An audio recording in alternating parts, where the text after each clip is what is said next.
Hello everyone, good morning and welcome to today's revision revolution of APM, Advanced Performance Management.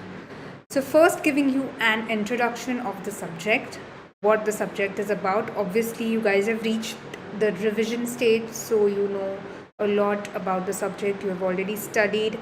Now you are just here for the revision.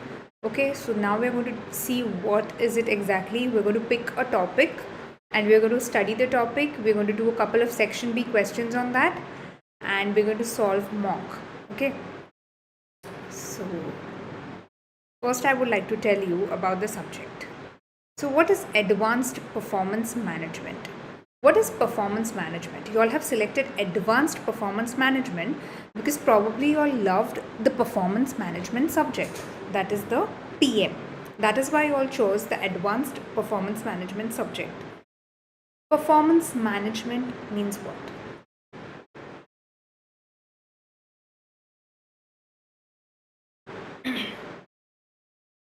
It recognizes basically the impact of external factors on strategic management issues and covers the risk these factors present and how they can be measured and managed. All the external risks that are affecting your business, how they can be measured, first of all, using the various methods and how they can be managed. Just measuring the risks is not enough. The risks needs to be managed. Then what else?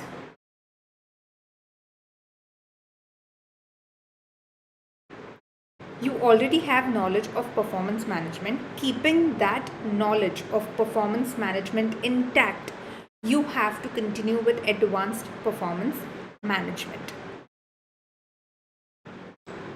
Some top tips that are very important for the advanced performance management is that you have reached a stage now wherein you have finished learning the syllabus.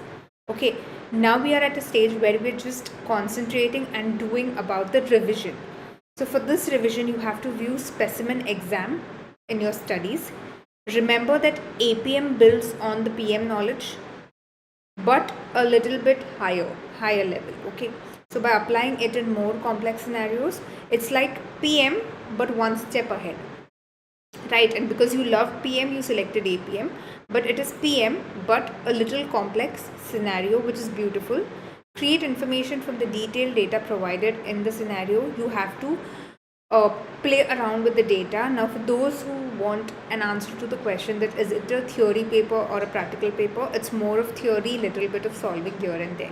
That is what you need to understand, and you must have understood by now that all the professional papers are more or less theory, a little bit of practical aspects here or there in APM and AFM and SBR, otherwise SBL, AAA, all are just pure theory papers. Add value to the organization with comments relevant to the issues at hand. It's very, very, very important in the APM paper to give your comments, and that comments are going to help the company how they can develop further, because you have to kind of pick issues from the question and discuss on that.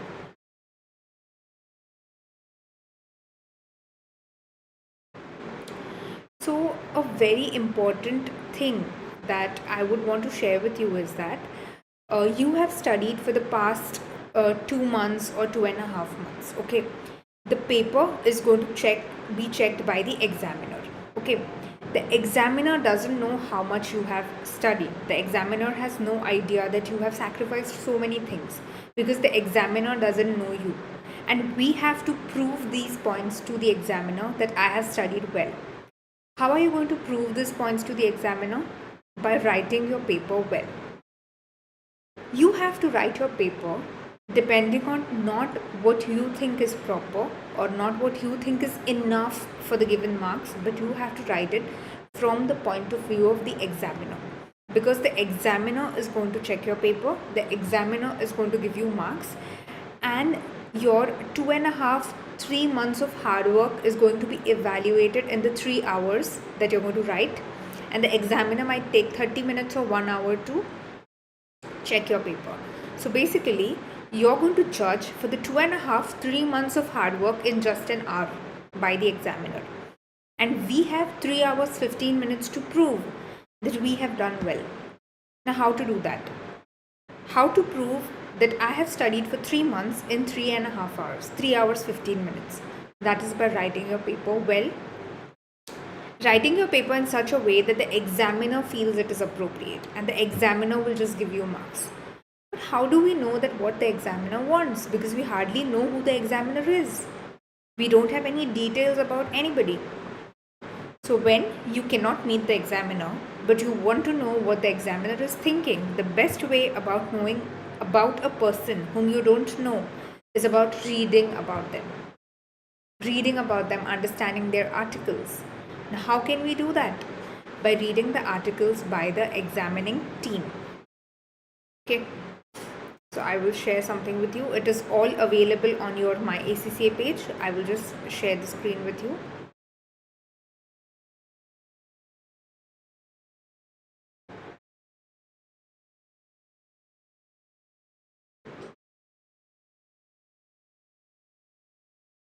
So this is the examining team guidance. Here is your subject, advanced performance management.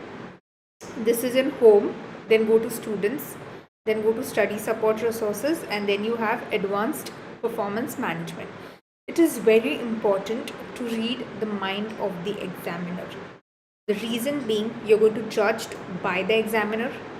3.5 hours, 3 hours 15 minutes is the time frame that you get to literally write and do justice to your 3 months of hard work that you did, and you're going to literally be evaluated in 1 hour. So you need to write your answers in such a way that the examiner believes that okay, you have studied, you know it, and therefore you shall pass. Now, how to do that? Studying is one thing, smart studying is one thing. So what we have to do is do smart studying, because these resources are available with us, so why not use them? So set up your studies with the examiner's approach article. This comes directly from the examining team and will help you understand the format and style of the exam, how the examination is, how the different topics will be examined, what the marking team will be looking for. So once you know what the person is looking for when he's giving you marks, you exactly know, okay, I have to write this point, or okay, this is the presentation that the marker expects me to do. So when you know these things beforehand, you can like prep up your game, because by now you guys already know the syllabus is what I'm assuming, because this is a revision lecture that we are attending. Now we just have to do a little bit of smart study, because the hard study is done, the hard work is done. From the last 2.5-3 months, the hard work is done. Now it's time to come in the game wherein you do a little bit of smart study. And how do you do smart study?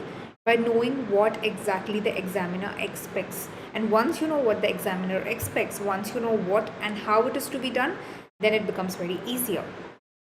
Where the exam sits in the qualification overall and any assumed knowledge areas.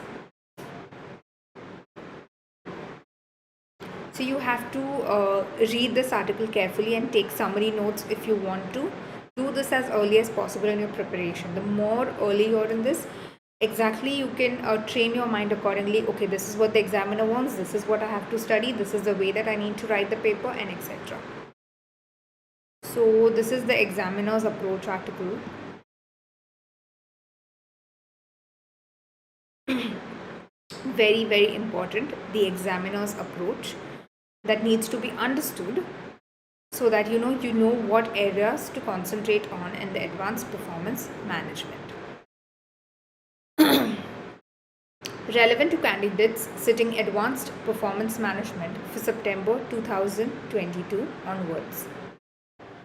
Advanced performance management is one of the 4 strategic professional option examinations in the ACCA qualification. We all know that in the professional papers, SBL and SBR are the ones that are compulsory, but remaining out of the 4, out of the AAA, AFM, APM and ATAX, you have to choose any 2. And the reason that you guys have chosen APM is because maybe you guys loved PM. So here we are. The article begins by considering the syllabus and overall aims of the exam, how it links to other exams and the format of the exam. It will then summarize advice about how to approach the exam using suitable example questions from recent exams to illustrate these points. Now, how is the syllabus divided? The syllabus is majorly divided into 6 categories. Okay, there are 6 syllabus areas. What are the 6 syllabus areas? Strategic planning and control, performance management information systems and developments in technology, strategic performance measurement, measuring the performance of the companies, performance evaluation, professional skills, which is very important to demonstrate, and employability and technology skills. So, the strategic planning and control, the syllabus introduces candidates to the strategic role of management accounting as a discipline for planning and controlling performance, so that strategic objectives can be set, monitored, and controlled.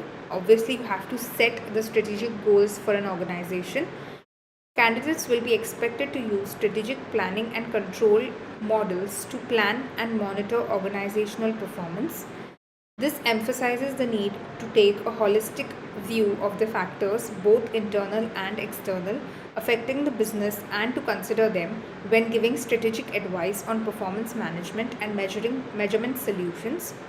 Good candidates at APM often distinguish themselves by being able to make the synthesize disparate detailed points into an overall strategic approach for an organization. So basically, you have to analyze the strategies of the organization and give your view on the same. Similarly, the other 6 areas you can just go through and read about. Then what is the exam format? This is the paper pattern. The exam is a 3-hour 15-minute test. So literally you will be judged in the 3 hours 15 minutes. 3 hours 15 minutes is like a situation wherein you have to write the best of what you know. Okay, you have to write the best of what you have learned so far and the best of what you can present to the examiner. It is like a cooking test wherein the examiner is somebody who comes to taste. You have limitation of ingredients, you have limitation of time. Ingredients is the amount of knowledge that you have, and nobody has like 100% knowledge of any subject. So you guys have limitation of ingredients, you guys have limitation of time. In that, you have to prepare the best dish without the examiner knowing that you have limitation of time and you have limitation of ingredients, and serve it to him so that he loves the dish and passes you in the examination. As simple as that. Okay, there are 2 sections in the exam. Section A is a single compulsory question of 50 marks. Section A of the exam will always be a 50-mark case study based on an organization in a particular business context. The 50 marks will comprise of 40 technical marks, that is the 40 marks which is of actual content, and 10 professional skills marks. So straight 10 marks for professional. All the professional skills will be examined in section A. Okay. It is likely to include the organization's mission statement and strategic objectives, and candidates will be expected to be able to assess the methods by which the organization is controlling, managing, and measuring performance in order to achieve its objective. The assessment could include an evaluation of the organization's performance report, its information systems, new strategies or projects, and its performance management and measurement systems. Candidates should understand that they will be expected to undertake calculations, yes, draw comparisons against relevant information where appropriate, and be prepared to offer alternative recommendations as needed. So you have to be ready for all these 3 things that I just read in section A. Management accountants are required to look across a range of issues which will affect organizational performance, the achievement of objectives, and impact on operations, and so candidates should expect to see section A of the exam focus on a range of issues from across the syllabus sections A, B, and C. This will vary depending on the business context. The case study in section A is based on. Section A questions will ask candidates to produce a response in specific format, for example, like a report to the directors. So it is like a report to the directors that you have to present. Then what is section B? Section B is having 2 compulsory questions. So section A is having 1 compulsory question. Section B is having 2 compulsory questions. 2 compulsory questions of 25 marks each. That makes it 50 marks. Candidates will be required to answer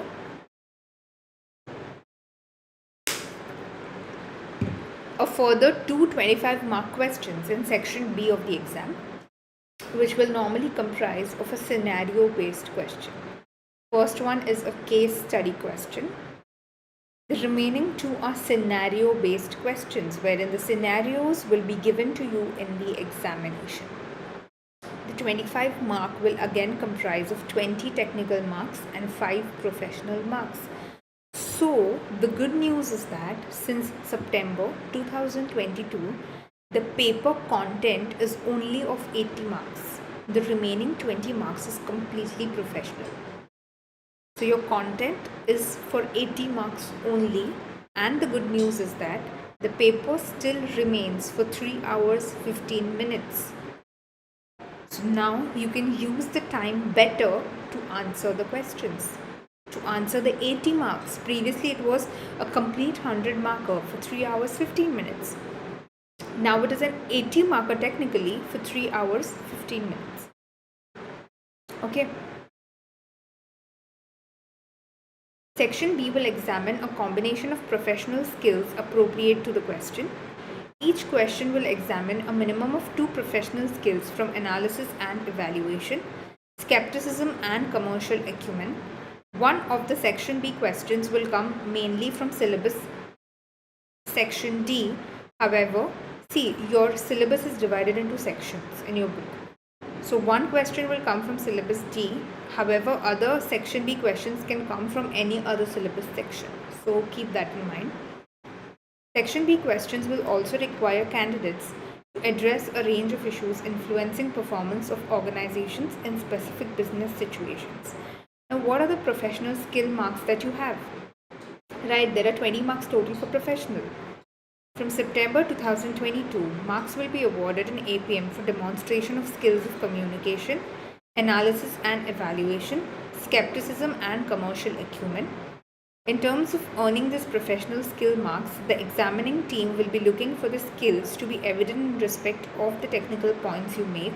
It is important, therefore, the candidates understand that these professional skills are, and details can be found in the APM syllabus and study guide. I would like to shed a little light more on this professional skills marks, since they have clearly said that there are going to be professional skills marks, and now the syllabus only has 80 marks worth of paper. Okay, now the syllabus has only 80 marks worth of the actual content, and the 20 marks are your professional skills marks, and I want every person watching this video to get the professional marks. Now previously, when we gave the ACCA exam, the examination used to be paper based.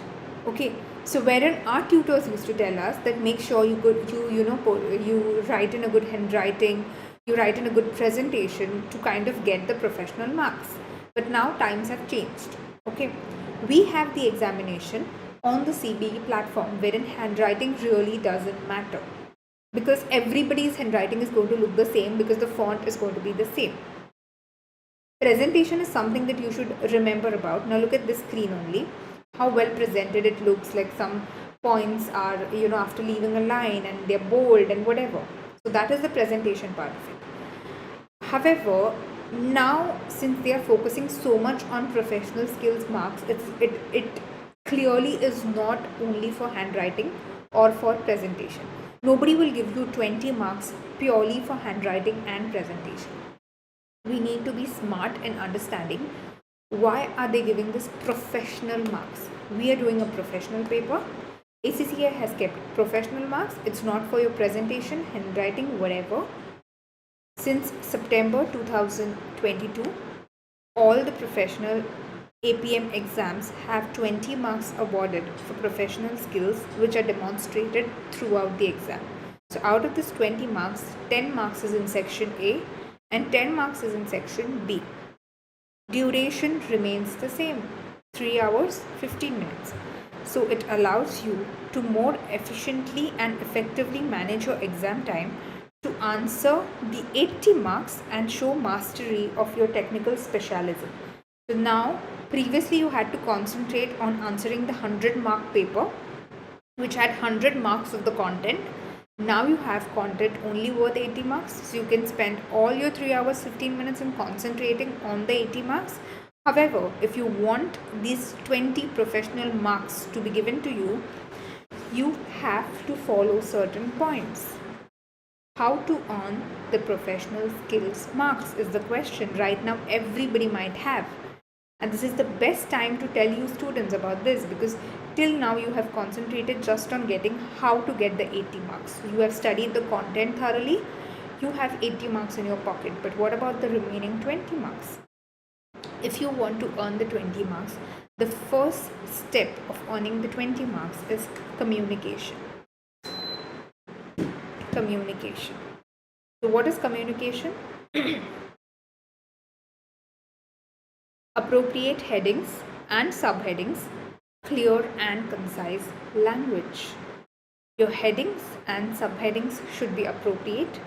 If you see the screen right now, it has concise headings, subheadings, and clear and concise language.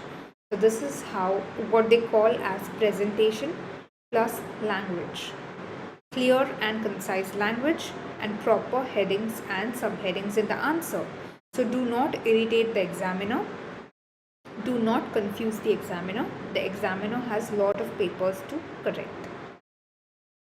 The second step, how you can earn the professional skills marks, is by analysis and evaluation relevant to the organization and their situation. You have to analyze the situation and you have to evaluate the situation and give your answer.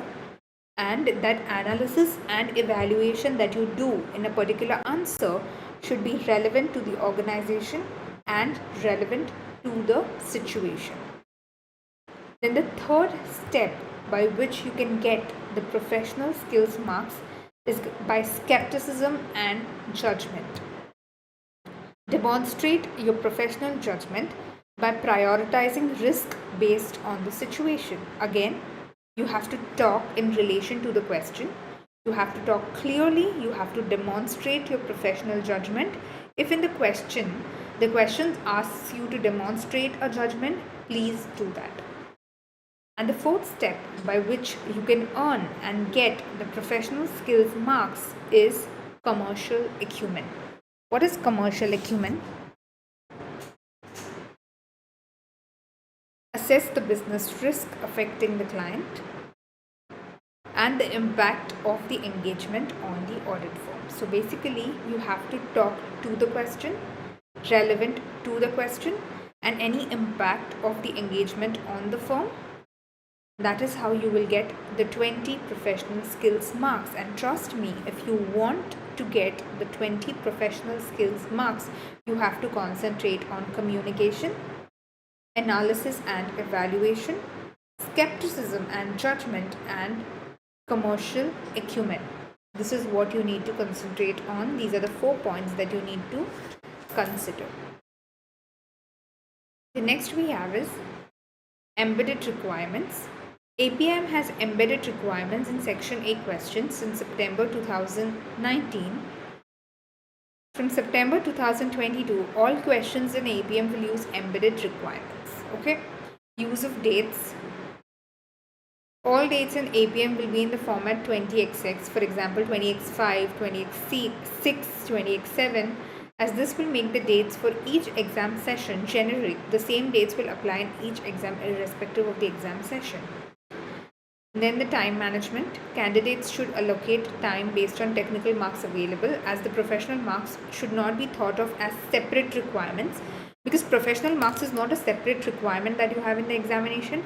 You are going to get the 20 professional marks based on how you answer the 80 marks. So rather than allocating separate marks for the 20 professional, allocate 3 hours 15 minutes within the 80 marks.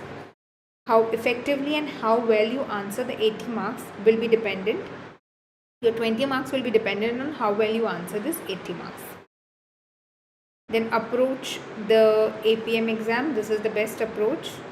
Cover the whole syllabus first of all, which I believe everybody has already covered. Be prepared to apply all your knowledge to a business scenario, obviously, because as I told you, you have 3 hours 15 minutes to make your best dish of the limited ingredients and the limited time that you have. Read and answer the question asked. Create information from data. Add value to the organization which is being advised. So then each point is explained in detail. Okay.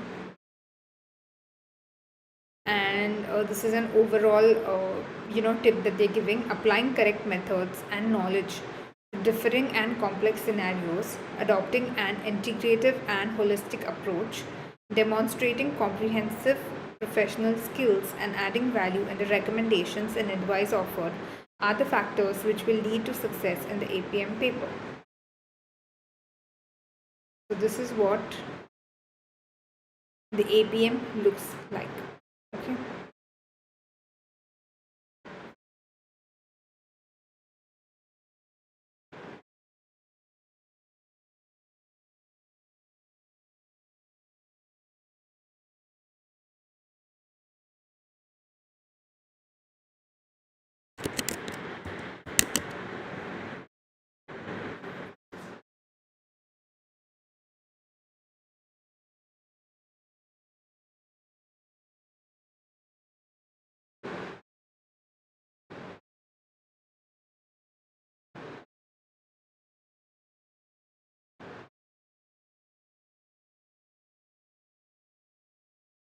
Now, as I told you, you don't have to write the answer according to what you feel is right.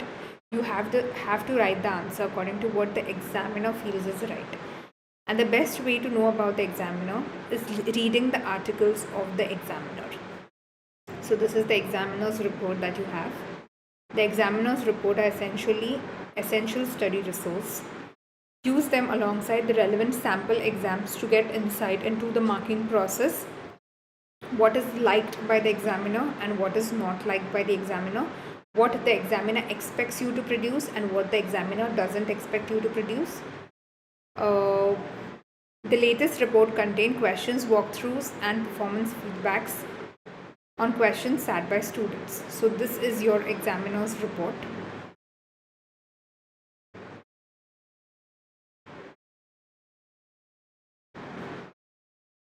So examiner's report for March-June 23. If you go there, you can download the PDF and read it accordingly.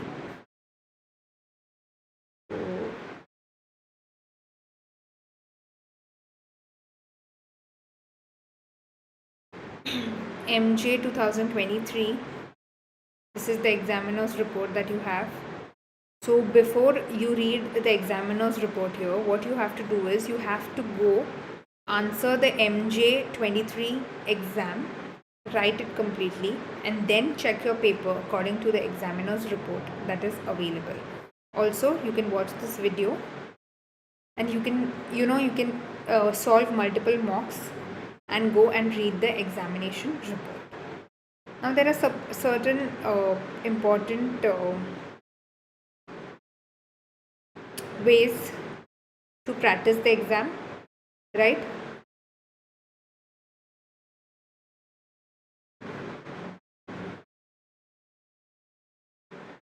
You can go here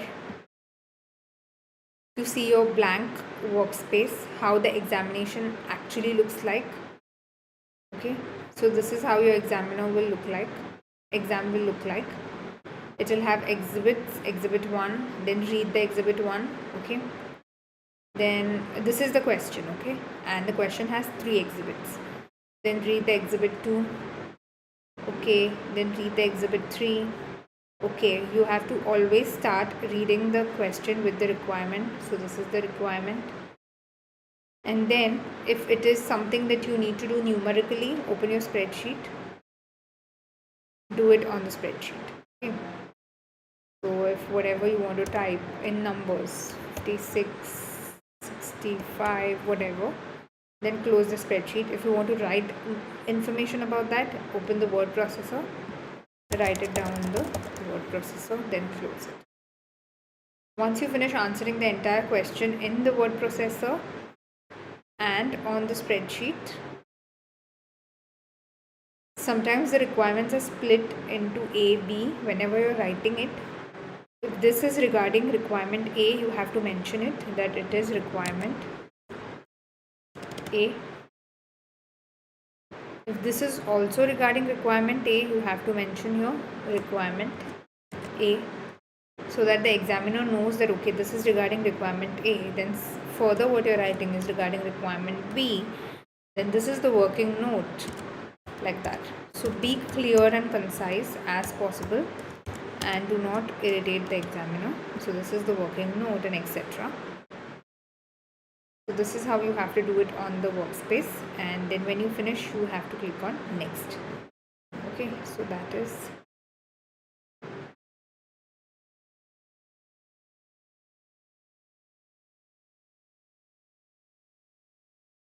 so there's a practice platform that is available wherein you have a lot of question papers available by the My ACCA.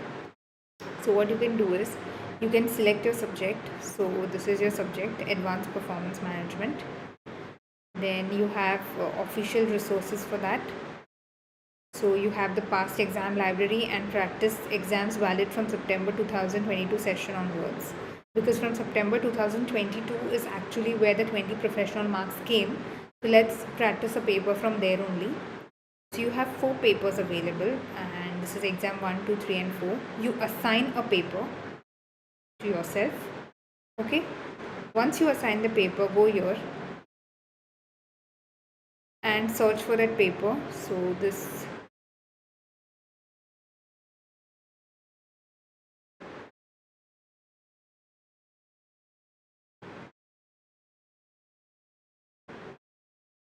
is a blank workspace. This is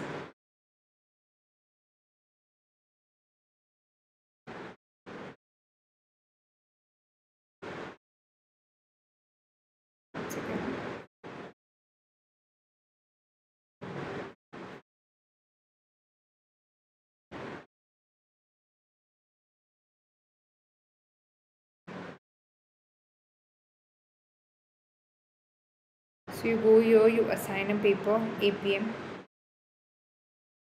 It should appear here.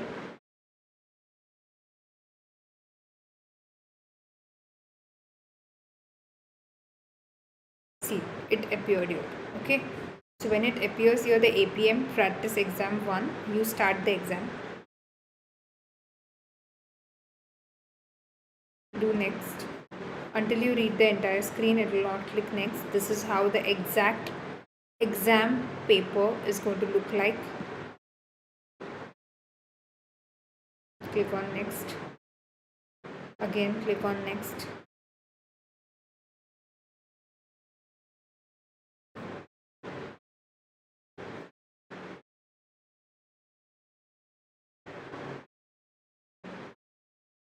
So this is the exam summary. Okay, so now you have started the exam. This is your actual section A of a past exam paper. You have to click on the requirements first. These are the requirements for 50 marks, wherein the 10 marks are for professional. You have to give the key performance indicators and the balance scorecard, non-financial performance indicators, and the management style FIOTs. Okay, so then this is the company background and the question. We read the exhibits. This is exhibit 1. Then this is exhibit 2. Then this is exhibit 3. Then this is exhibit 4. And this is exhibit 5. Then this is appendix 1. And then this is appendix 2. Now requirement 1 says key KPIs. So if I want to answer the KPI using any of the information, I'll go to the response option, I'll click on the word processor and I'll write the A part is key performance indicators. Then I'll write about the key performance indicators. When that is over and I want to answer the B part, I will write the B part and then I will continue. Okay, now regarding the B part, if I want to solve something, I'll go here and I'll say this is the B part. So I'll do the solving.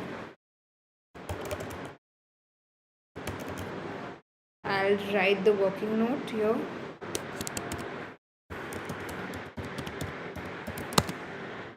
And that's how I complete the entire question. Okay. That is done. Now sometimes students prefer, so it depends on the personal choices of the students. They prefer solving the section B first and the section A at the last. So when you want to do it, you do not have to click on next, next, next and waste your time. Just click on the navigator here, if you can see. This will open the entire questions. Then go to question 2 and directly start with question 2. Then directly go to question 3 and start from question 3. And then when you finish the section B, come to section A, question 1 and then attempt. Okay. This is in the examination. Now this is for your practice, right? Because this is the paper from the study hub. Now once you finish the paper, once you have solved the entire mock, you click on next. Okay. And you end the exam.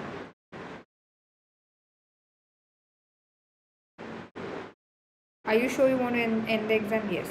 Yes. Are you sure you want to end the exam? Yes. Select exit. Right? You have ended the exam. Now you self-mark your exam. Okay, so this is the exam, APM practice exam that you just attempted. Now you have to self-mark it. So go on self-mark.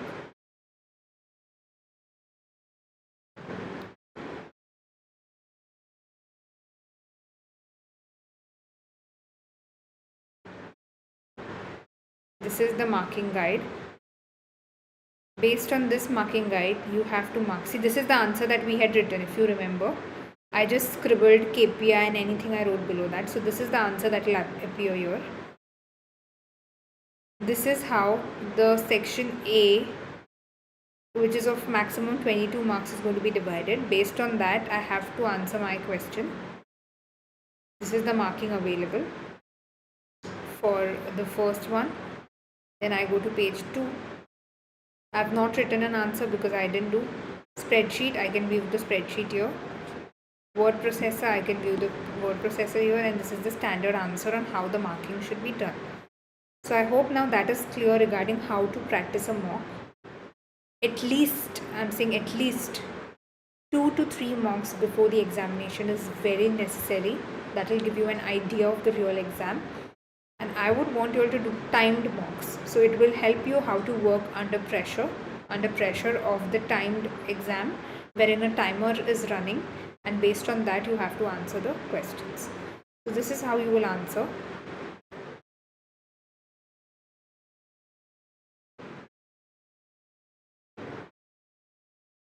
Okay.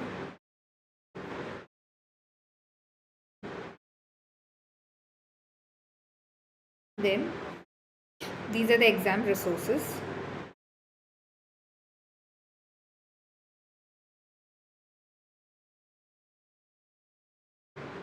These are the past percentages that you have in the past. Then technical articles reading is very necessary to pass any paper in ACCA, because technical articles give you an insight of it. So please do read the technical articles whenever you're bored studying since morning, and in the evening you want to do something different to kind of recharge yourself for the next day. We tend to watch TV or watch reels on the Instagram, but I would suggest till the examination, please keep these things aside and do something that will give you an insight of the paper better. So I would want you to read the technical articles here. So go to the technical articles. The technical articles are divided into different areas, A, B, C, D, and the next one is which covers multiple areas. So whatever area you want to do, for example, you want to study the performance evaluation, then go to that. If I want to read a technical articles, also available as a podcast on iTunes, so you can even listen to it. This is the activity-based management. I will read the technical articles on that. So what is activity-based management? Identify the activities that the organization performs, calculate the cost of each activity, and identify the activity cost driver for each activity. Okay. Identifying the activities based on the following list shows examples of some activities: schedule production jobs, set up machines, receive materials, run machines, support existing products, introduce new products, and calculate the cost of the activities. Then identify the cost driver. This is the activity and the cost driver. Operational APM, that is operational activity based management. So this will give you an insight and also a revision of your topic. Whichever topic you want to choose, based on that you can read it.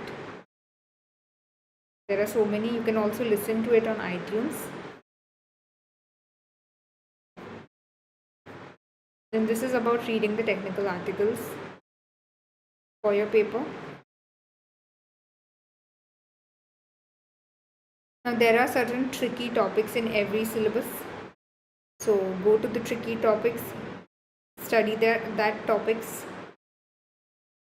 If I want to study what is big data, I'll click on big data.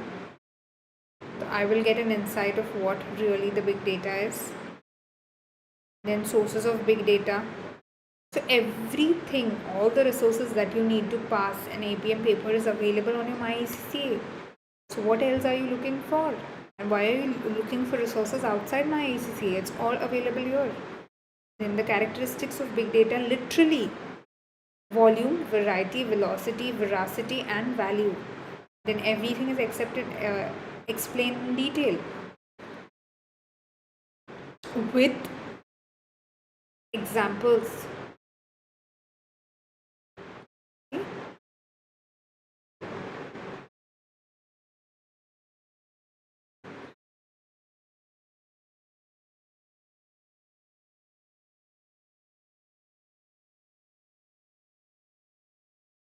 All the data is available here. Then variety. Volume is done. Volume was the examples were social media, mobile phone companies, internet providers, and browser providers, banking system. Then variety, you have all these varieties. Structured and unstructured data. Then velocity, veracity, value.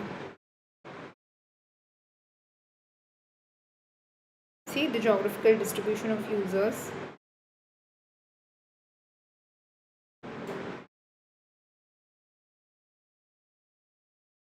The ages.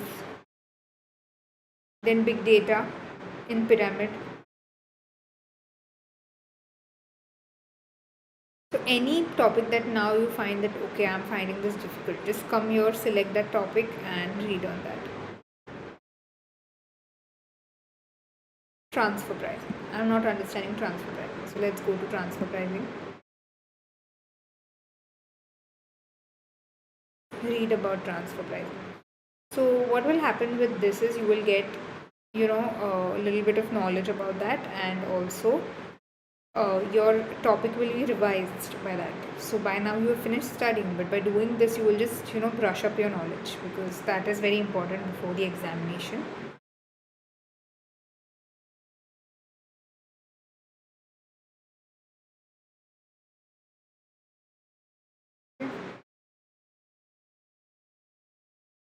Then one more thing actually I wanted to show you.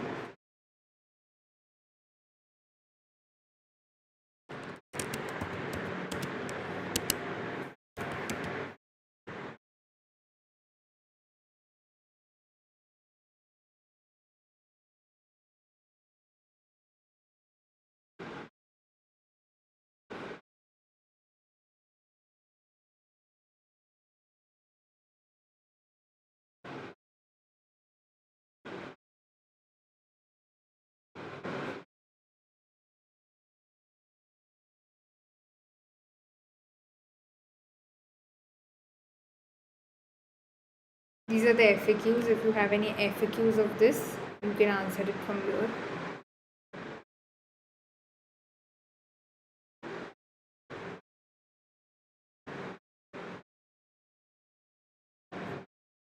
Those FAQs you can see from here, and if you have any similar questions, you can do it.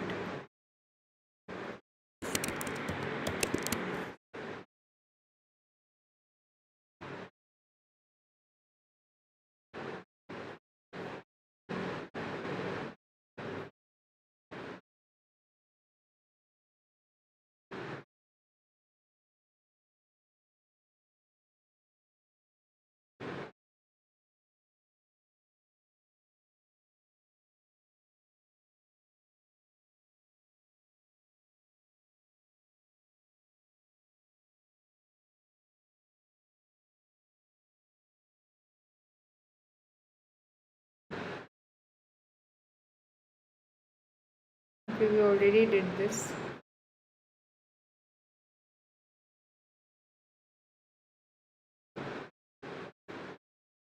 But there is also normally a general examiner's report that is available, so I'm looking for that.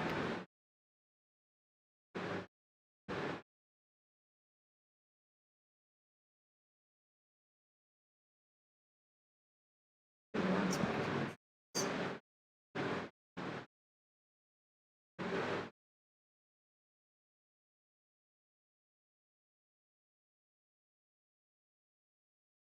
There is like a normal generalized report that the examiner gives, that okay, you know what, this is how we are expected to answer the questions.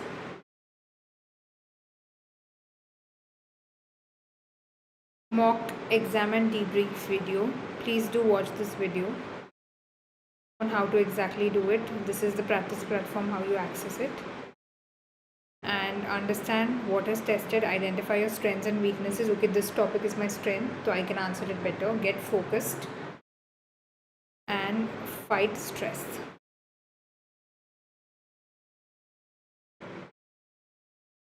So I think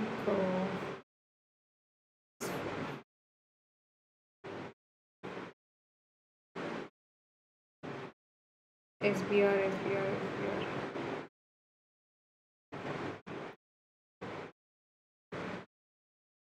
Okay, I think that's it about that. Now we'll take a break of 5 minutes and continue with, I'll show you something very important in the my ACCA page only.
So when you click on the useful tips on from the examining team and the examiner's approach articles, it will take you to this page.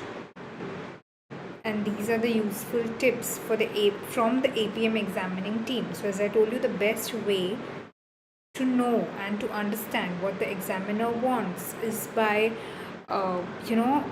trying to know that what the team expects you to know. So the first tip that they have is read the question.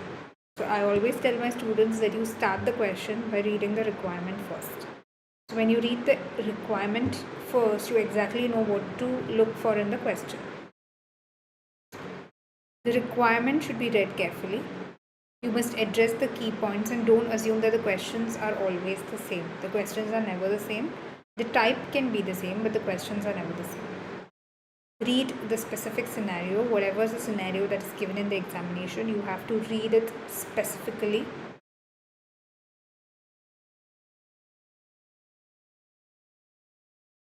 Read the scenario and consider where issues can arise for the organization, bearing in mind data from the exhibits, and explain why in this specific case something is relevant.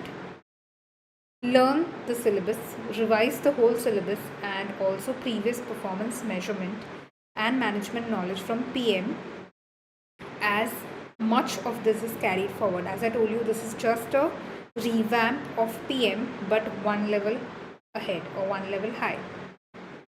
Making sure you address any areas of weakness you may have. Ensure that you know the content of the APM syllabus area D.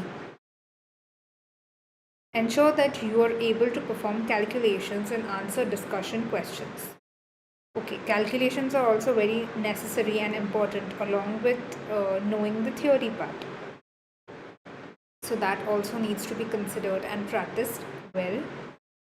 You need to prepare for and practice the narrative and numerical parts of questions. You need to be able to use calculations to explain and support narrative sections, and the reverse is also true. Take account of the available marks. Make sure your narrative answer is in an appropriate length for the number of marks. And it's not just the length but also the quality. So if it's for 10 marks, you have to write it worth 10 marks. Do not write long answers where only a few marks are available or short answers where a large number of marks could be scored. Very important. And this article, I'm not telling you, this is by the examining team. They are telling you this. So you need to understand. The length of the answer is also very important along with the quality. Structure of the answer. Get used to presenting both discursive elements and preparing clear calculations on the practice platform.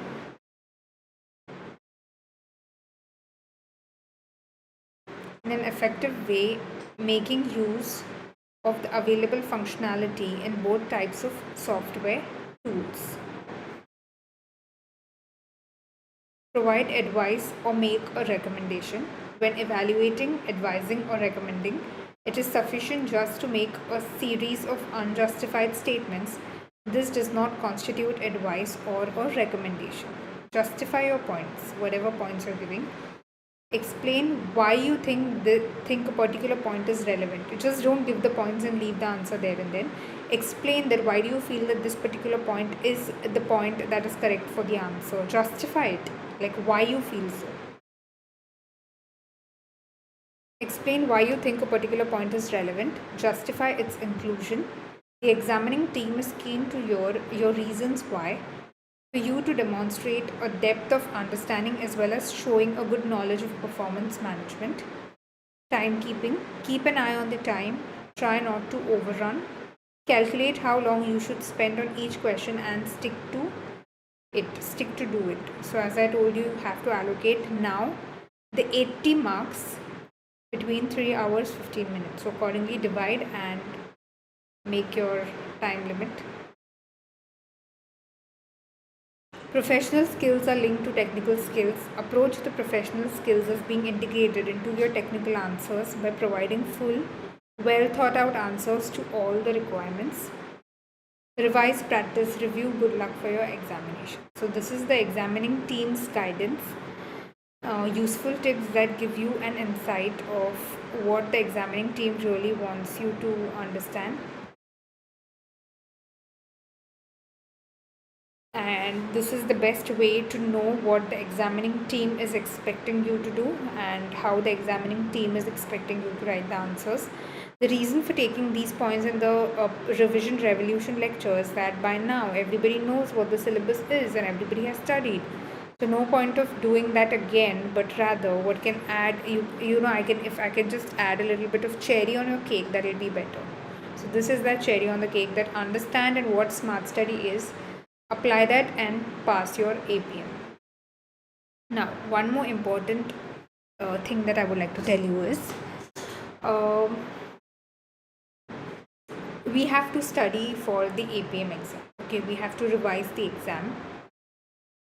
There are various books available in the market, obviously, but from this attempt onwards, ACCA has their own book, which is like going to help you to practice it well. So I will show you. It is in the study resources. I will give you steps of how to log in there. First thing is log in to your My ACCA account. A dashboard will appear. Good morning, XYZ, good afternoon, good evening, whatever, depending on the time of the day. At the left hand side, you have My Qualifications dashboard. This, that. Click on My Qualifications. When you click on My Qualifications, a new page will open wherein you will have a circle of your qualifications, 9 out of 13 complete, 10 out of 13 complete, whatever is your status. Below that there is a list. On that, click on Study Hub. Study Materials. You click on Study Materials, and when you click on Study Materials, you click on the subject. So I have already selected the subject for my study materials, and my subject is Advanced Performance Management. Okay. So when I come here, what is the points? My qualifications. Go on My Qualifications. Click on the Study Hub. Okay, and this is what will appear, Study Materials or Study Hub. I select my subject from here. I can select any subject I want. So many subjects are available. I've already selected my subject, that is APM. Now if you look here, there are various options. Chapters. Chapters have contents about any topic that you wish to study today. For example, I want to study the entire syllabus is covered, okay? I want to study zero-based budgeting.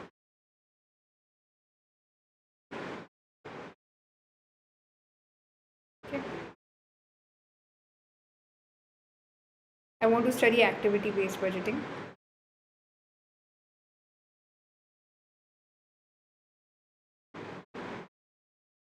Variance investigations and etc. So now you will say that, ma'am, but this is online, how to do it, how to mark things in that. Like if we have a physical book, what we do is the first time we're doing the book, we're doing it completely. The second time when we're doing the book, we are just doing the marked things, how to mark in this and all. I'll teach you. For example, if I do the pestle analysis, okay, and I want to mark the components of pestle analysis because I feel they're important. So I go here and I highlight it. Okay. Then again I go on chapters. I pick one more topic, SWOT analysis. I want to highlight this. What is SWOT? I want to highlight. Again I'll highlight. Okay. Then again I'll go on chapters.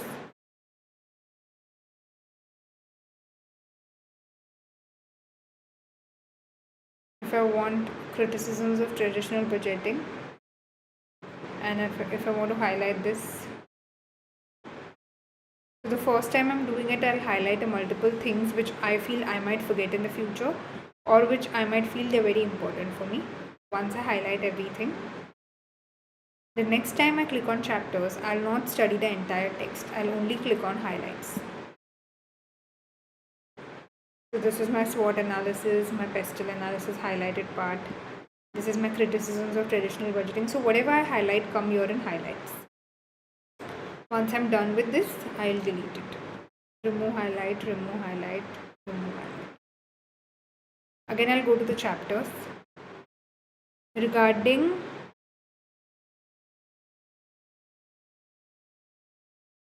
anything, for example, if I want controllability. So regarding controllability, if I want to add any notes, I'll add notes. Okay. About this, if I want to add any notes, if I want to bookmark, I'll bookmark. If I want to add any notes, I'll record notes.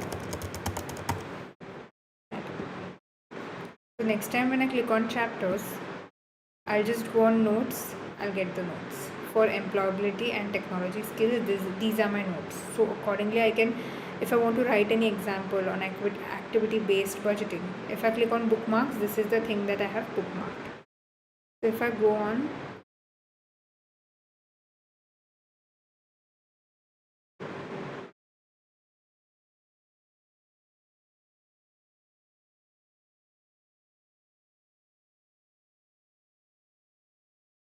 big data, and if I want to add an example on this, so what I'll do, record a note.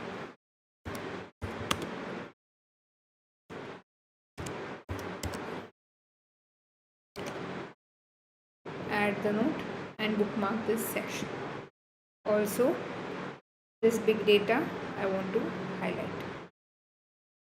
If I want to remove the highlight, again select it, erase highlight, remove highlight. Okay, I want to highlight this.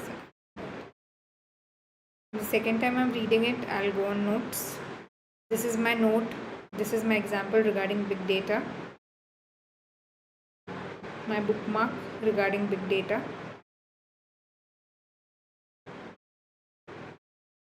Highlights regarding big data. Okay, now this is about chapters. I finished doing all the chapters. Okay, and at the end of the day, I want some kind of entertainment. But what entertainment? I'll go on flashcards. Flashcards are random flashcards that will appear on my screen, and I have to give the definition of that. So performance, I have to think of definition of performance in my mind and then click on that. A task or operation seen in terms of how successfully it is performed. Did you get it right? If you didn't get it right, click on no. If you got it right partly, click on partly. If you got it right completely, click on yes. This will give you an idea of where you stand in the revision aspect. Okay. So if I say no, then control. What is control? You think an answer in your mind. Click on that. Process of ensuring that an entity's activities conform to its plan and that its objectives are achieved. So if you got it right partly, you click on partly. Then SWOT analysis. What is SWOT? This is SWOT. Strengths, weakness, opportunities and threats. Did you get it right? Click on yes. Like that, you have multiple flashcards that will flash on your screen, and it will give you like a quick revision when in times when you're bored. It is going to give you a quick revision of the aspects, so that becomes very easy for you. Okay, so chapters are done, flashcards are done. Now quizzes. Although I know that in the APM exam you do not have quizzes, but quizzes are very important and crucial to theoretically understand a chapter. So we know that it is not there in your syllabus, but answering the quizzes makes you believe that okay, you know this particular question, or okay, you know this particular chapter, or this topic is clear to you. Because once you can answer the quizzes correctly, that means you can answer the topics well. So select a chapter first on which you want to take the quiz. So I would like to take the quiz on chapter 1, Strategic Management Accounting. So to take the quiz, I'll take the quiz on chapter 1. Every chapter is having a 5 questions quiz. So I'll go on that. Okay, this is the quiz I have. It is a 5 question quiz that I can answer. It's a 5 question quiz that I can answer. So So I'll start the quiz.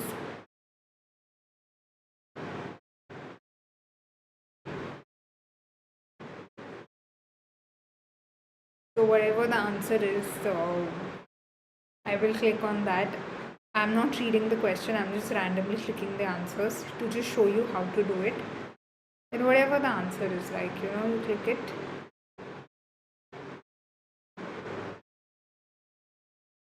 And the moment you confirm the last answer, you will get a result of your test. Okay, and the result of your test will splash here.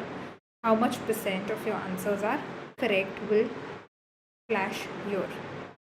5 out of 5 questions taken, the average time that you took to answer, the average correct answer time, there is no correct answer time because none of the answers are correct, and the average incorrect answer time. Now we got a result of our MCQs. You have to review. The first question, the answer is D. We selected C. They are also giving an explanation of the answer. Then I click on next. Similarly, they are giving an explanation of the answer, why the answer is C. Then they are giving an explanation of answer of why the correct answer is D. Then they are giving an explanation of answer why the answer is C. Then again they are giving an explanation of answer why the answer is C. Similarly, all the answers are done. So the quiz number 1 is done. Then you pick one more quiz, say chapter 4 quiz, you start the quiz, you do the quiz.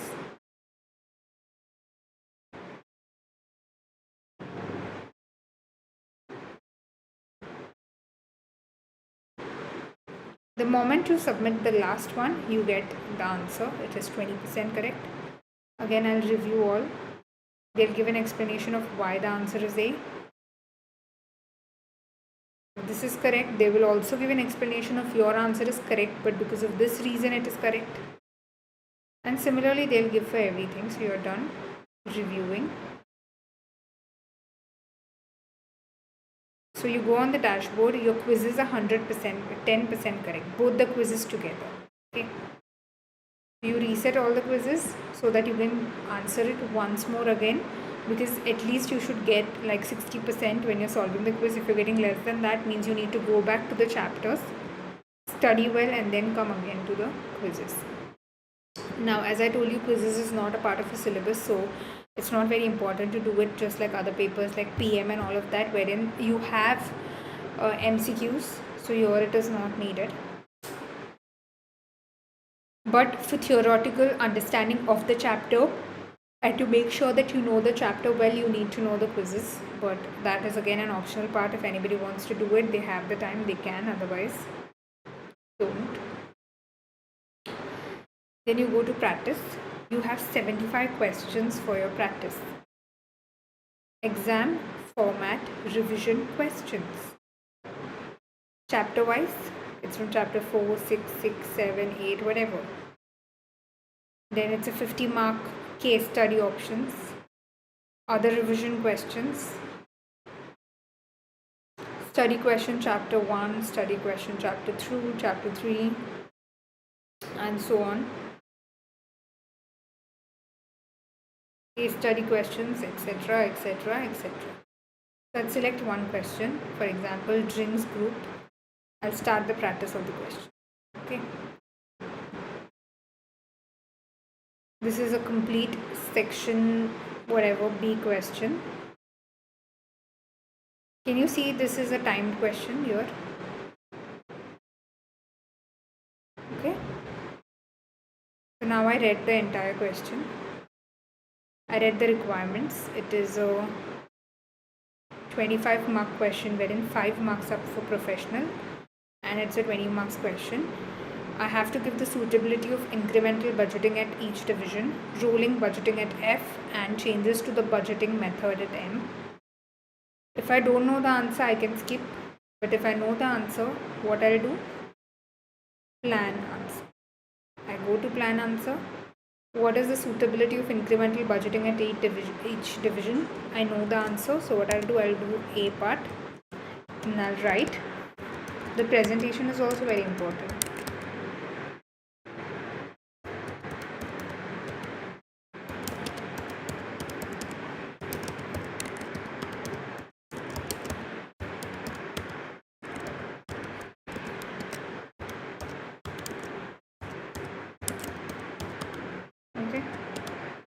point number 1. So it's of 8 marks, right? So I'll do what?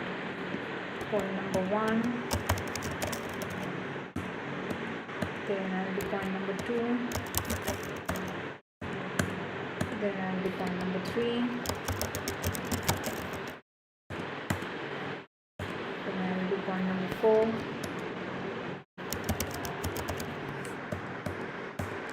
Then I'll do point number 5. Then I'll do point number 6. Then I'll do point number 7. Point number 8. Okay. Now A part is done. Then I do the B part. Then I do the C part. And after I've done, I'll check the time. How much time I took. Okay. Then what I'll do, I'll confirm the answer. Okay, because I've finished doing the answer. I'll confirm the answer. The moment I click on confirm, it will give me an option that is your answer complete. And the moment I submit that, this is my answer that I have written. And this is the answer that is actually required. So what I'll do, I'll compare my answer with this answer. I'll compare my answer with this answer. This is the A part. Suitability of incremental budgeting at different divisions. Then B part. Rolling budgets at Fizzy division.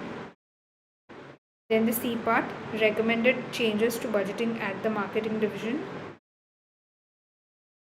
And this is the marking that I should generally be doing. So there and there I can compare my answer and mark myself. I can self-mark. Here if you self-mark yourself doing cheating, you are not going to impress anybody. Ultimately we have to impress the examiner overall.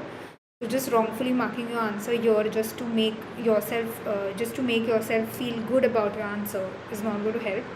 So I want you to mark it a little bit more difficult than what the actual level is, so that it will motivate you to answer things better in the future. So once that is done, you click on complete. So that question is completed. So on your dashboard, you have one question taken, and the average time you took to answer that question was 2 hours 23 minutes. Okay, then you again go to practice. This line should entirely be read before your examination, because that means you have practiced all the 75 questions. Now out of the 75, one question is done. Then I take the next one. I do similar things. Then here it will appear 2 out of 75, and then the average answer duration will appear. So it will take an average of both and divide it by the amount of time available. Okay, so that is how your practice session on the dashboard looks like. Here also you can mark the notes. You can bookmark the question if you feel one of the question is very important. You don't know the answer right now, but that question is very important. You can bookmark it and always go and do it later in the bookmark. You can also highlight parts of the question if you feel that one particular requirement is very, very, very useful and you need to do it, like even if you don't know answer to that question right now, but you feel that a question like this can come in the examination, you want to highlight it, you want to bookmark it, please go ahead, do bookmark, highlight, whatever. So the entire syllabus can be studied right here. Okay. So now I'll quickly check the comments to see if anybody has any comments.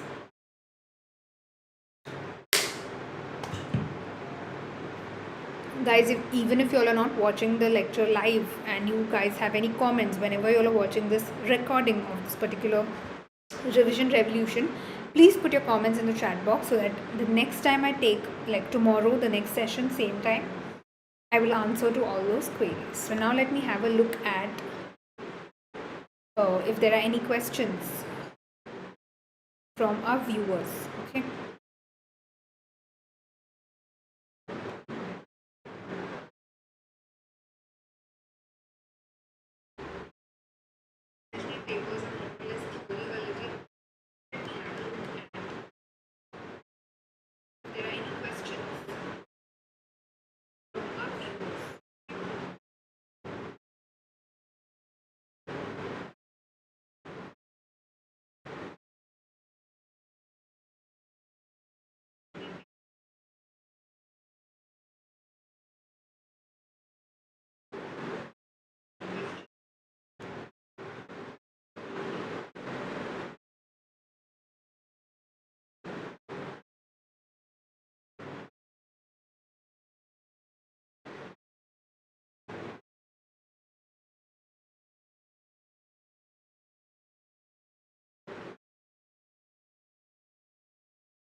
So, a few tips that I would like to give for the examination is basically, I don't want to give any tips from my side because I'm not the examiner.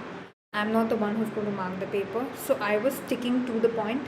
I gave you the actual tips that are required by the examiner from the APM examining team, and I kind of, gave you an idea of what they require, because ultimately different people are going to give you different tips, but that is not really what matters to the examining team. What actual tips you should take as students is what is actually required by the examining team, right? So these are the tips that you should, actually consider. But apart from that, one tip from my side that I would like to give you is, do not panic in the examination. Okay, do not panic. Panicking is not going to help you. Panicking is not going to make sure that you pass the examination. Panicking is just going to let your morale down. So, as such, I don't want to give any tips saying that, you should do this, you should answer section B first, section A first, whatever, because I'm not the person who's going to mark your paper. So, what I feel like doing in my every subject I take or every lecture I take is that giving the tips that the examiner himself or herself has to give you from their side. I'm just like a speaker from their end to like just give you an insight of what needs to be done. But apart from that, the one tip that I want to give my students is, do not panic, because panicking has never helped anybody, and in the future it is not going to help anybody. So if you panic, if you don't know a question, it's okay. From the question, it is not possible that 100% question you don't know. There are some points, at least in the question, that you might know. So instead of panicking and leaving the entire question blank, at least pick up points and write the points what you know. At least write it with good skills and knowledge. So at least 10-20 marks like that you can get. But don't leave the entire question.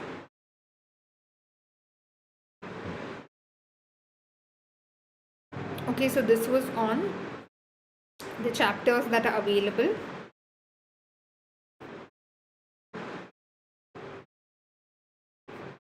The flashcards for your time pass. The quizzes again for your time pass. Practice questions, very important, exam style. Do it well. And then notes, bookmarks, and highlights. Now, what is confidence level? If regarding a particular chapter you're very confident about, then rate it high. Continue. If about this, you're not sure about, you don't know the topic well, so rate it low. So next time when you're doing the chapter, click on the confidence levels. You have high confidence for this strategic control matter, you have low confidence for this. Okay, so that is with the confidence levels. And then it appears here. So when you're doing it the last time before the examination, you know that, okay, this is the point that I need to focus, or this is the point that I need to focus. Some people like to focus on high confidence areas so that they can answer it more better in the examination. Some like to focus on the low confidence areas so that they can focus on that better in the examination. Depends on what each person wants, you can focus on. Okay. So now that's it about the ACCA Study Hub, how to use it, etc., etc., and all of that. Now we take a break of 5 minutes and then we begin with a topic from the syllabus that we're going to study. Okay.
So we begin with uh, the content for today. First of all, a little bit of introduction about myself. My name is Sancia Gonsalves. I've completed Master of Commerce in the subjects of accountancy and taxation. I have completed my ACCA and I have a teaching experience of 5 years. I've taught various subjects like AA, AAA, APM, AFM, FM and SBR, although I can teach all the subjects, but these are the ones that I have specialized in. Now about this fantastic institute that provides you guys with a free revision revolution. So what can be better than that? So what is Lakshya? A little bit of insight about Lakshya. We've earned a great reputation as a key confidant and as a powerful institution as well as a close advisor to the aspiring candidates in CA, ACCA, CMA USA, CMA India, CS, CAT, CMA and BVOC. We provide a platform by availing all the courses in the syllabi, thereby making it a single point destination to all your aspirants. After your 10th standard, once you choose that you want to do your career in commerce, once you decide that you want to take commerce, just don't give a second thought, come to Lakshya. If you're living in Kerala, they have offline live classes. You can always come there to their institute and get training. If you're not based in Kerala but somewhere outside that, still you can connect to Lakshya. They will guide you the best. They have live online classes, which is going to be like this, one-to-one sessions wherein you log in from a portal. We'll be teaching you and we're going to address your doubts live like this. So it is same like the live offline classes that are available, wherein the tutor will be live, they will address your doubts, everything will be done same. If you are working and if you don't have time to attend the live classes, because in live class you have to be live with the tutor, but if you don't have time for that, still come to Lakshya. They have online recorded classes. So these recorded classes like a package.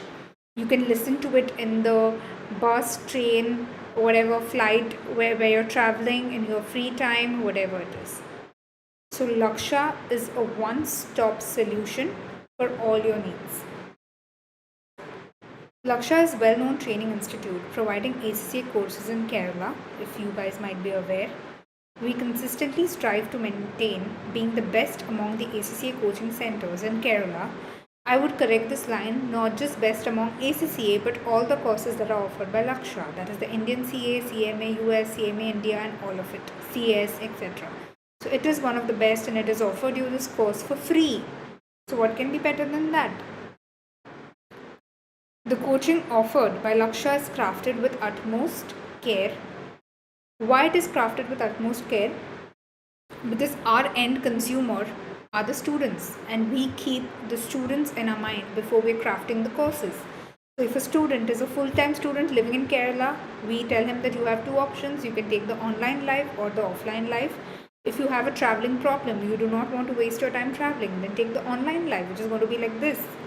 If you want to take it in your local language, Malayalam, then we have classes offline, we have classes online. If you want to take it in English, because the examination is ultimately to be given in English. So if you want to practice and give it in English, still Lakshya has classes. If you are working and you cannot devote that much time, still Lakshya has recorded lectures package.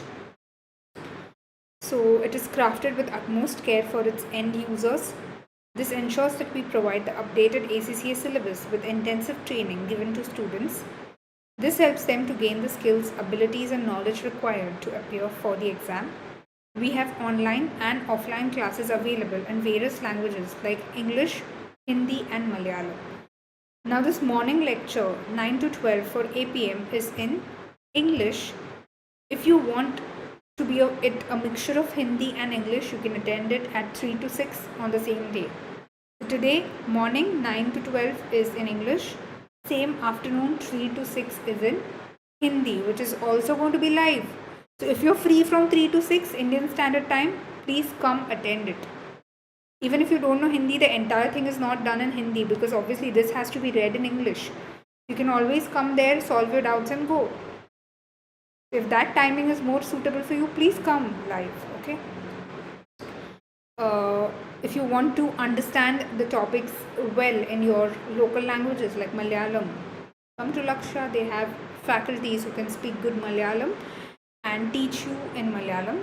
Other than that, obviously, I am not the faculty for Malayalam, but I can teach in English, Hindi, and to the syllabus, okay?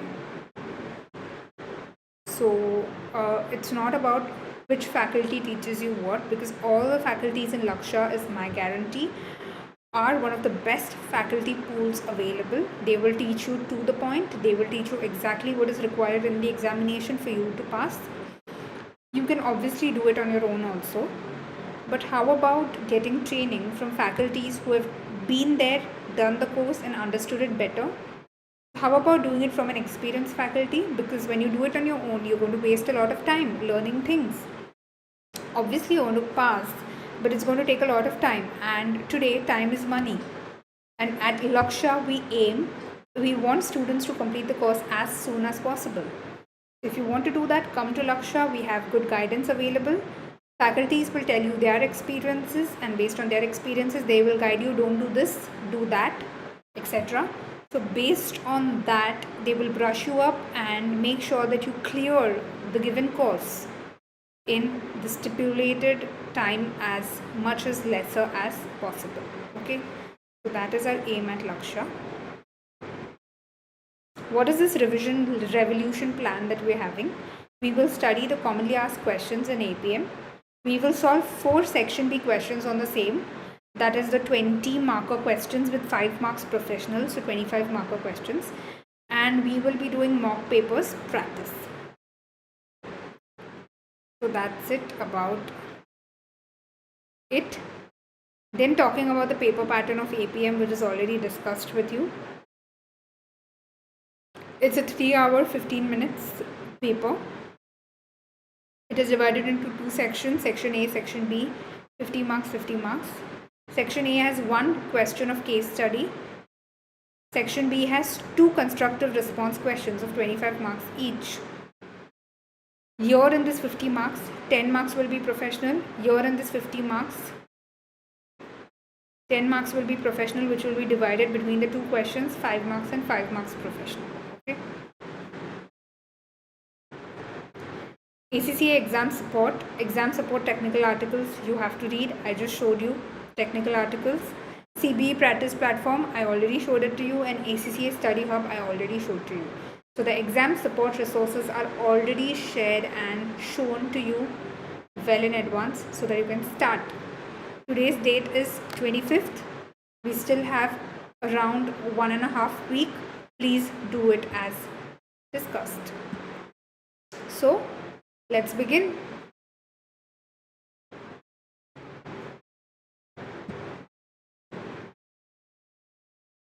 The common syllabi I'll just teach you. The performance pyramid. This is the performance pyramid, how it looks like.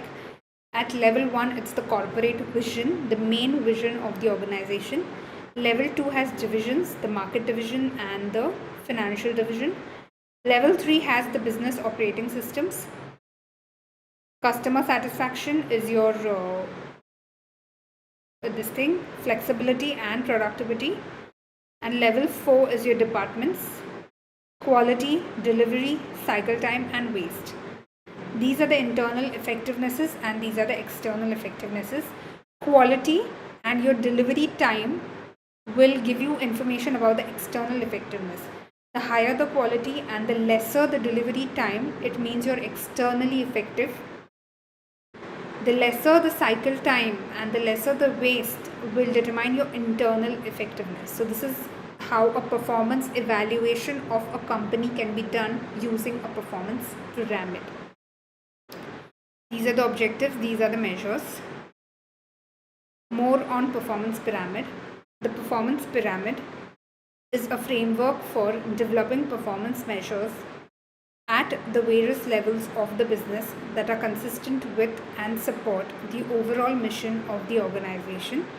It recognizes that the organization operates at many different levels with different focuses It is important that all these levels work towards the same objective. It is very important that all these levels reach you to one goal only. The pyramid was introduced by Lynch and Cross in 1991, shows how to link the corporate vision to day-to-day operations. How to link the corporate vision to day-to-day operations. At the top of the pyramid is the organization's mission or vision. So this is your corporate mission or vision, where the company is planning to see it. What is the expectation that the company has? That will be at the top of the pyramid, that is at the apex. The mission or vision will be achieved through measures of internal efficiency, to better financial performance, and external efficiency, which will lead to better customer satisfaction and therefore better market position. If the company wants to be at the top, it need not just focus on the external or the internal effectiveness, but both together. So a good quality, a lesser delivery time, a lesser cycle time, and lesser waste will make sure that your company is at the top. So all four, internal and external effectiveness, is going to make your company a better company.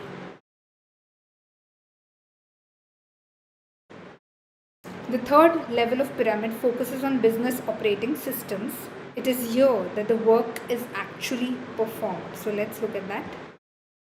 It's here that the work is actually performed. That is customer satisfaction, flexibility, and productivity.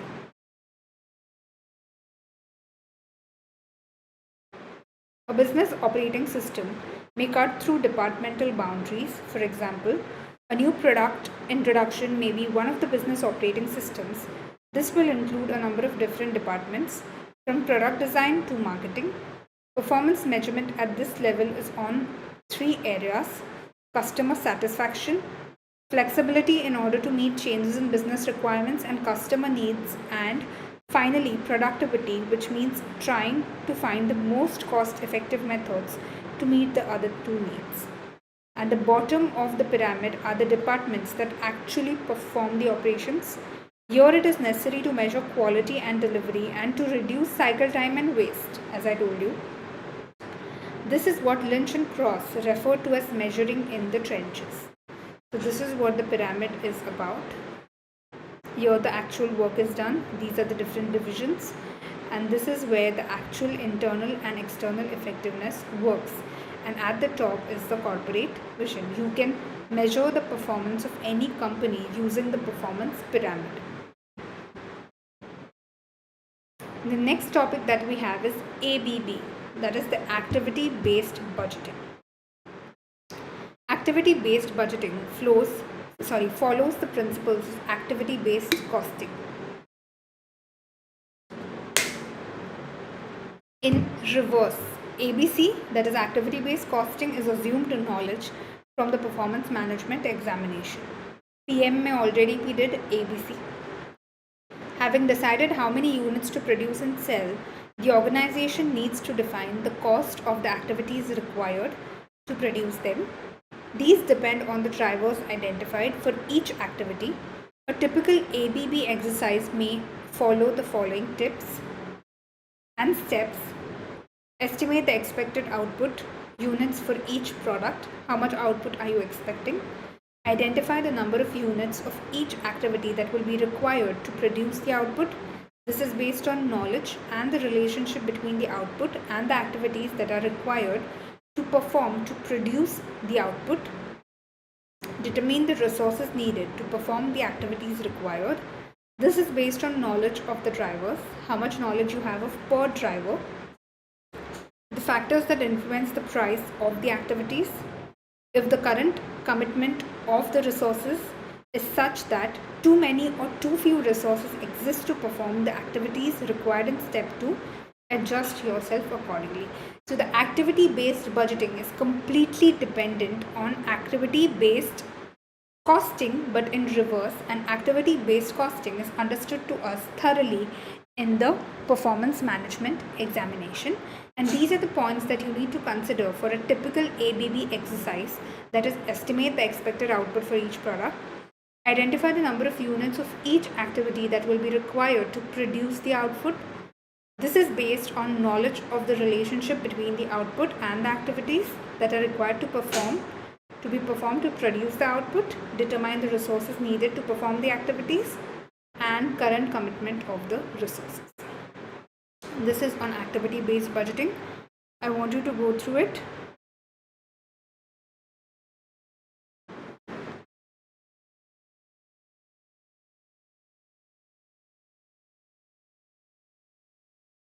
Next we have is incremental budgeting. What is incremental budgeting? The process starts with the previous year's budget or actual results, and then you add increments to it. For example, this year if you're expecting an increment of 10% as expecting to the last year, you will start off with last year's budget and you will add 10%, 10%, 10%. If you're expecting a decrease of 10%, you will start with last year and you will do minus 10%, minus 10%, minus 10%. Any known changes to the business, you will add inflation. This approach may be appropriate for stable businesses with good cost control. So if you're expecting this year you want to increase your sales by 10%, you will take the previous year's budget as the base and you will add 10% to it. If you're expecting it to go down by 10%, you will take previous year's budget again as the base and you will minus the 10%. So this is the incremental budgeting that happens. Okay. Then what are the advantages and disadvantages of incremental budgeting? The advantages are only the increment needs to be justified. So you have to justify only the increment, that why do you think as compared to the previous year your budget is going to increase by 10%. So give me a reason for that. So you feel, okay, from this year I have a lot of demand for my product, so I'm expecting my sales to increase by 10%, and you give a justification of that. So that is an advantage. Easy and quick to prepare the budgets. You just have to take the previous year's budget as the base and add or subtract whatever percentage changes you want to make. But what are the disadvantages of an incremental budget? Every budget has advantages and disadvantages. So what is the disadvantage of incremental budgeting? Unnecessary costs will remain in the budget because they were in the previous year's budget. When you're taking the previous year's budget as the base, you cannot cancel out any items. So whatever is there in the previous year, you either subtract it or add it with a percentage change and you give a justification of that. But you cannot cancel out anything. So any unnecessary costs that are available in the previous year's budget have to be included in the current year budget even when you don't need it in this year. Does not encourage a detailed examination of where improvements could be made to increase efficiency. Here your brain doesn't really work and you do not give an opportunity for your brain to think out of the box, because incremental is taking previous years as the base and making changes to the previous year's budget. So here you're not really allowing your brain to think out of the box. Okay, budgeted expenditure is not related to the activities that the organization wishes to perform. It is not related to the activities that your organization is wishing to perform in the future. You just have to do one thing, is take previous year's budget as the base and work according to that. That's it.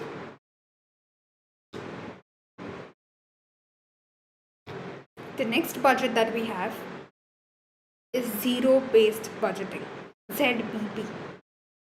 What is zero-based budgeting? Zero-based budgeting attempts to overcome the weaknesses in incremental budgeting.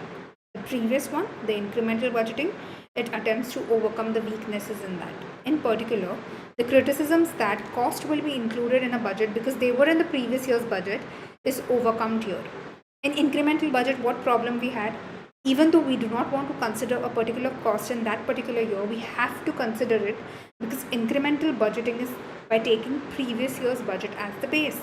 If you're taking previous year's budget as the base, and if there is any cost that is available in the previous year, we have to look to that cost. We have to consider that cost in this year. So what zero-based budgeting is doing? It is overcoming that particular weakness. It requires managers to plan what projects they wish to do and base the budget around this. So zero-based budgeting is in contrary coming to the company, asking you, okay, tell me what projects you're aiming to do, and based on that, I will base the budget. This process starts with the assumption that the budget for next period is zero, and based on that, a budget is designed from the scratch. Budget holders identify what programs their department wishes to perform in the next year. So, okay, this is the program that I wish to perform in the next year, this is what I wish to do, and based on that, a budget is designed. It starts from zero.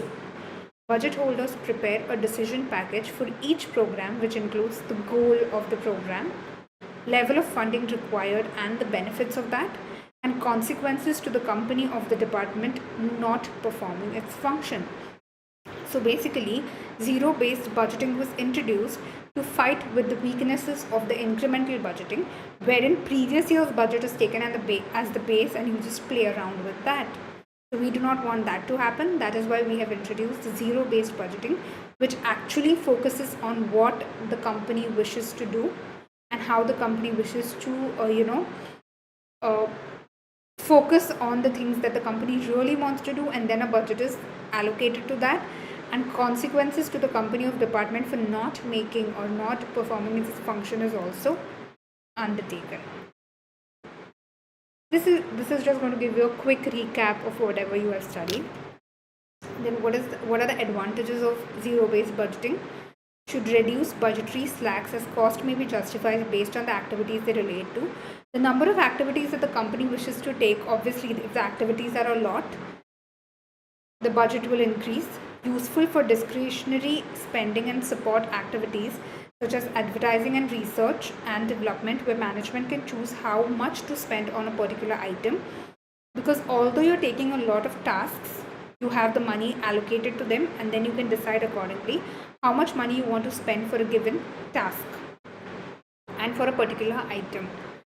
Resources will be allocated to the programs that best achieve the objectives of the organization. Whatever task best achieve the goals of the organization, more budget and more resources will be allocated to that, because that is the way of showing support to that particular program, because that is the best program in achieving your organizational goals and your organizational targets. So that is the advantage of a zero-based budget. What are the disadvantages? Too costly and time consuming, because it starts from zero. You have to look at all the programs that the company wishes to undertake.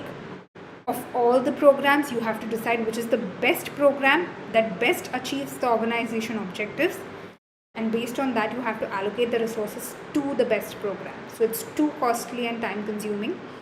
That is why it has never achieved the popularity that it proposes to expect.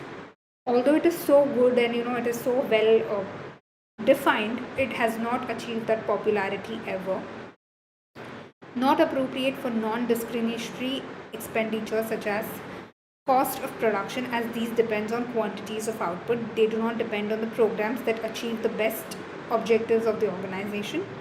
Budget holders, staff, trade unions may feel threatened that they have to justify their existence, that okay, we are also a part of the company, although we are not the programs that best achieve the objectives of the organizations, but we are very much a part, and please allocate a little budget to us also. The ranking and selection of packages may be subjective.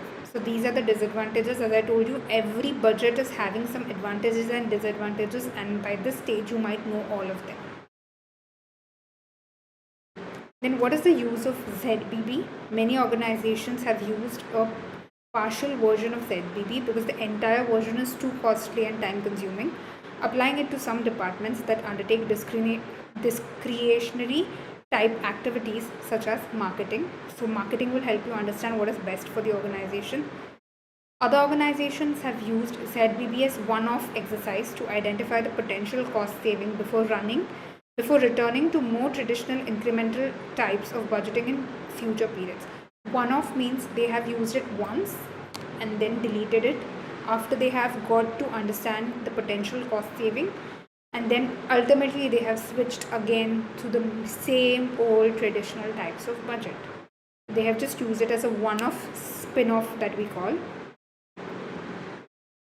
Then what are the different stakeholders of the organization? The owners, management, employees and trade unions, pressure groups, customers, suppliers, lender, government, local community, and the general public at large. They are all stakeholders of the company. The complexity and range of stakeholders relevant to an organization will depend on the organization's size and activities. The more the organization, the bigger the organization, and the more the activities the organization has, the more the stakeholders the organization has. For example, a global brand will have many more stakeholders than an owner-manager business with one retail outlet. So if there's just one retail outlet, you have a small company, you will have lesser stakeholders. But if you have a big company, if you have many branches, you will have more stakeholders. As far as an organization is concerned, a stakeholder does not simply exist, but rather makes demands on it. In basic terms, a stakeholder wants something from an organization. If you see, the owner wants profit, the management wants salary, employees want salary, pressure groups want competition, customers want the product, suppliers want the money after they supply goods, lenders want something else, governments want you to pay them taxes, the local community wants you to do something for the local people along with your responsibilities, some corporate social responsibilities, and the general public want you to consider them when you're designing the product. So every stakeholder wants something from the organization. That is why they're called stakeholders in the organization. Some want to influence or affect what an organization does, while others are or could be concerned with the way they are affected by an organization. Some are affected, some want to be affected, some want to influence. It is sometimes difficult to identify stakeholder claims, however, because some stakeholders may not know they have a claim against an organization, whereas others may know they have a claim but not know what it is. Some have a direct claim, like the government, pay us taxes. Some don't know what claim they have. Every stakeholder wants something from the organization. Always remember, that is why they are stakeholders.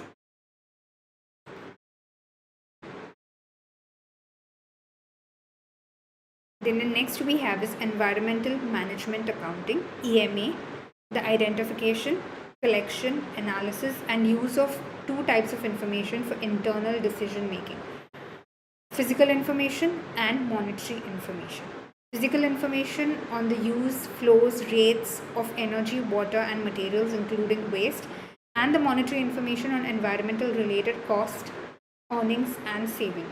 Environmental management accounting is taking the physical information and monetary information together to make a decision. Then internal versus external. Internal means using management's accounting information.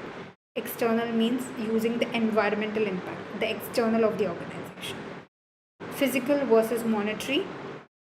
Physical is the measurement of corporations' environmental impact expressed in physical units such as kilograms, and monetary is cost or fines of breaking the rules, past and future, past information, and future damage that it has on the environment, short term and long term.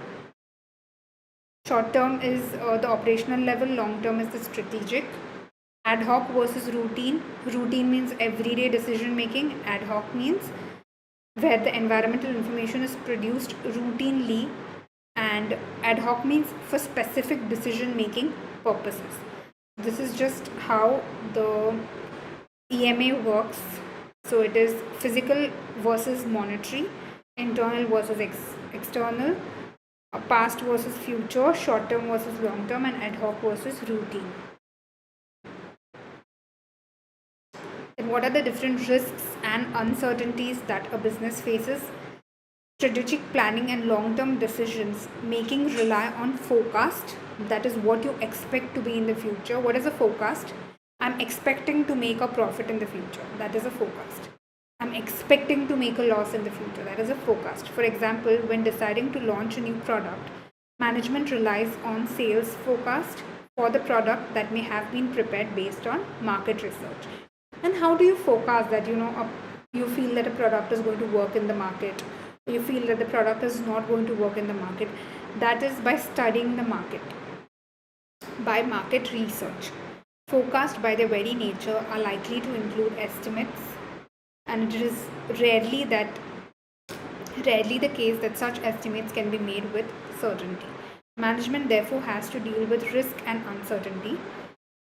In theory, the terms risk and uncertainty have slightly different meaning. Uncertainty means you don't know the outcome. It is uncertain. The possibility is not known. What is a risk? A situation whereby several possible outcomes could occur. Anything can occur. There's a risk.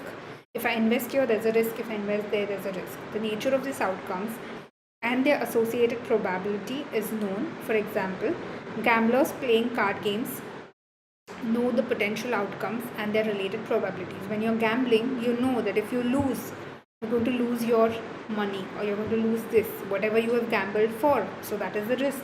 And uncertainty means you do not know the outcome. What is the role in strategic planning? The following are the ways of incorporating risk and uncertainty in a strategic planning while planning an organizational goals. By planning the strategy of an organization, how does risk and uncertainty help you?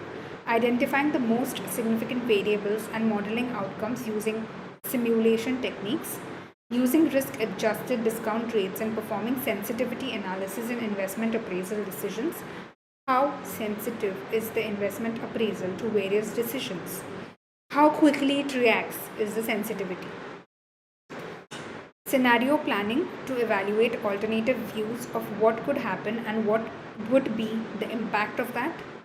So the impact is unknown, so that is uncertainty, and applying appropriate decision rules depending on management's attitude towards risk. So if the management feels it is risky, how to apply appropriate decision rules depending on that. And the last, the levels of risk. Decision makers can be categorized into one of the following based on their attitude towards the risk. One kind of investors are high risk, high return. They are the risk seekers and are prepared to accept the high risk, high amount of risk provided at the potential reward. So that is a gambler. If he wins 1 lakh. If he loses 2 lakhs. He's ready for that. That is a risk seeker. Risk neutral is I don't want a lot, but I want my money to be safe. So risk neutral decision makers are indifferent to the risk and select the option with the highest expected return. They are neither adverse to risk, neither seek out on their own. They would be looking at the potential gains of the action, and risk averse try to avoid the risk. They want their investment to be safe. They will accept a lower level of return in order to reduce the risk. So they are very neutral, you can say they are very averse to the risk. They do not want to take the risk in any situation possible.